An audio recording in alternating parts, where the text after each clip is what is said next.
Figs are so delicious when ripe. The tricky part is knowing when to pick them. Because figs don't ripen off the tree, it's important to get the timing just right. Here are 5 ways you can tell if a fig is ripe. Look at how the fig is hanging on the branch.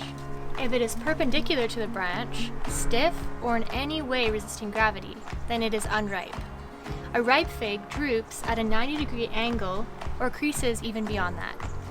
Look at the opening on the bottom. It should be open, cracking open, or dripping juice. Look at the color. No matter what the variety, there will be a difference from unripe to ripe. For example, these Desert King figs go from a dark green to a light greenish yellow. If you were to cut it open, you would see that the skin of a ripe fig is very thin, and there is no milky white sap coming out. Feel the fig. Is it soft to the touch? Could you easily pierce the skin if you squeezed it? If it is firm, it is not ripe. Taste it. Does it taste sweet, almost like honey? If it's a little bland or almost cucumbery, then it's not ripe.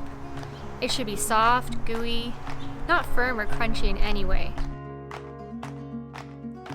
In colder climates, like here in Victoria, BC, we only get the breba crop, or the figs produced on last year's branches. All the figs on this year's new growth will fall off over winter, making the figs that we do get even more precious. I hope these 5 tips help you to pick riper, sweeter, and juicier figs. Thanks for watching.